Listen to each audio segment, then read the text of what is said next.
Hello, lovely family and friends. A warm welcome to this amazing channel, Basilia God&Food. I hope you are all doing well by God's grace. So today, I want to share with you a very delicious recipe, okay? And that is my Zongo Goat meat recipe, okay? So this is the Sallah version. Trust me, you enjoy this.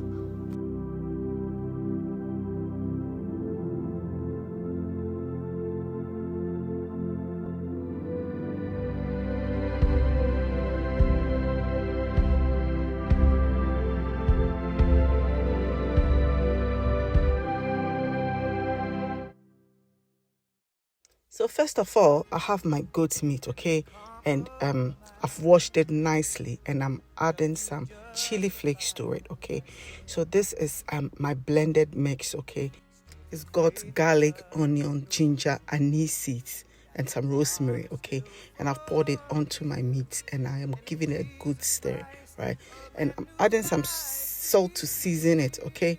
So I'm not going to be boiling and frying, doing the normal way, okay? So this recipe, I decided to go a different route, right? But we'll still get to the same destination, trust me, right? So I'm going to be baking this, okay, or roasting it or whatever. It's just going to go in the oven. Whatever the oven will do to it, that is it, right? So in the meantime, these are some of the ingredients you're going to be using. So I have some onions.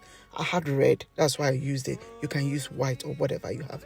Ginger, garlic, and some chilies. And here are my tomatoes, okay? So I have some black peppercorns, okay, for spices. Then I have cloves and cardamon. I have some star anise and some Calabash nutmeg, and they are all ready ground. Yes, I also have some anise seeds, more anise seeds, right? Some rosemary and some bay leaves. Okay, so in a frying pan, I've added some oil. It's just vegetable oil. Okay, and I'm adding my garlic, chili, and then my ginger. I'm going to fry this for some time, okay? So I'm not going to fry it until it's bone dry. No, I'll fry it for a few moments, like 2 to 3 minutes, and then I'll add my onions because I need my onions to fry as well. If you've recently watched my curry jollof rice, it's a similar recipe or similar process, okay? So I'm going to be frying this for some time, okay, until the onions have softened. Let me use that word for you, okay?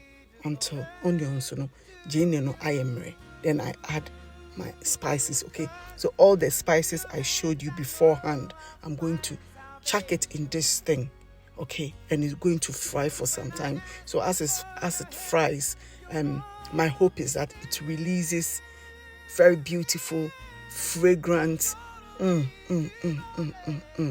smell, okay? And or aroma, yes, and then also it releases some oil into the concoction I'm frying over there. I don't know what to call it. Okay, then I go in with my tomatoes, okay? So I'm going to stir it and then I'll cover it for it to boil. So now we're going to let it boil. I'm not saying fry, okay?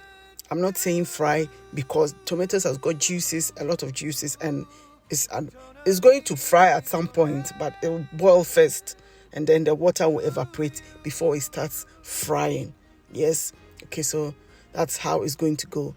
So I've added a can of cherry tomatoes, okay? So what this is going to do for me, right, is going to add some sweetness and also is going to prevent me from using tomato puree. I didn't want to use tomato puree, but you don't have any canned tomatoes, you can use tomato puree, but I didn't want to use it, all right? So it's finished cooking and now it's frying. So it's fried, so it was on the fire for up to 30 minutes, okay? That was when I was happy with it. So in the meantime, our meat is coming along nicely. So I've gone in and then I've taken it out to turn it all over so that the other side will also bake, grill, roast, whatever it's called.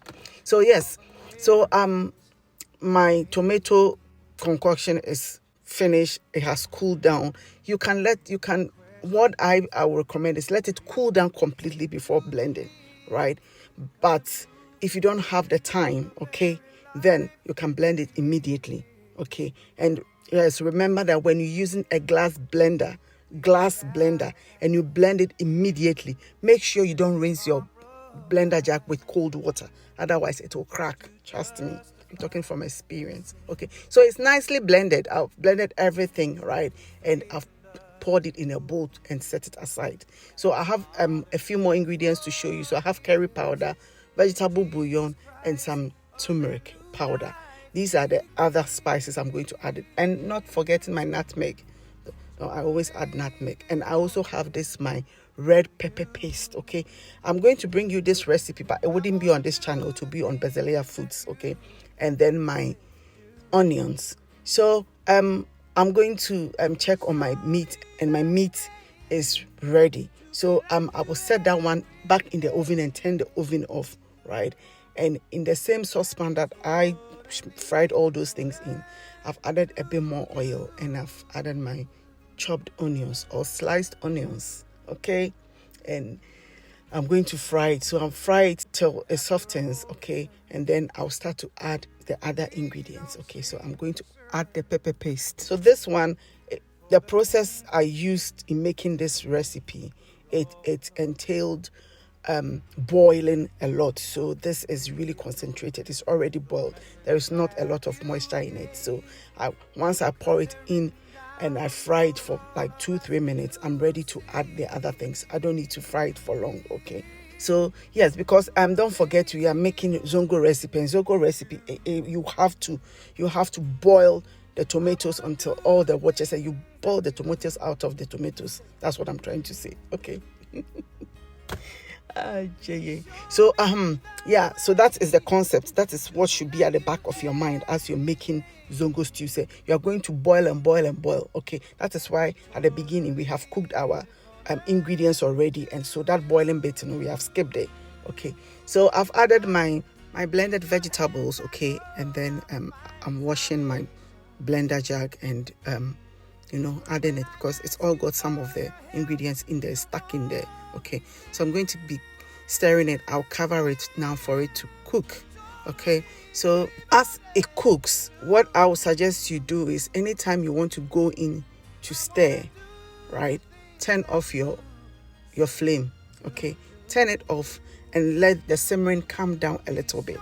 Okay, and then you can stir it nicely, because the splatter is unbelievable. It splatters really, really, really, really just well. It does well in its job. Okay, so make sure that that bit, you don't burn yourself, because when it gets onto your skin, trust me, it will burn pan. Okay, so yeah, that's what I kept doing. So I kept going in and stirring, and what I would do from time to time is, like, the cover, it also got some of the stew, so I scrape it all off, or I wash it all off, right? So yeah, so as usual, Zongo Queen, my Zongo instincts always kick in when I'm making these stews. So I added some more water, okay, about 1 jug, okay. So my spices, the one I showed you before, I'm adding some stew to it, and I'm going to stir it. So I've added some salt to taste as well, if you saw some white substance in the bowl, okay. So I'm going to stir it. So the reason I do this, so that it doesn't form lumps in my stew, because sometimes when you just pour it in, it can, not everything will dissolve, and as you eat in your rice, a big lump of spice, yeah. So I mix it in a bowl with some of the stew. I don't use water, because just you're going to wait till that water also evaporates. Just a bit. Okay, so yeah, that is it. And then I give it a stir. Okay, I'll allow it to cook. As I mentioned before, the end goal is Zongo stew, and the color shouldn't be like this. Okay, so now I'm adding my meat. Okay, so it's meat time, and the reason I'm adding the meat now, the stew is not ready, but I'm adding the meat now, so that the meat will also cook, okay, as my stew is getting to its last destination, right? Okay, so all the the namna seno me de ka ho, I'm adding it. The namna seno, how do you say it in English?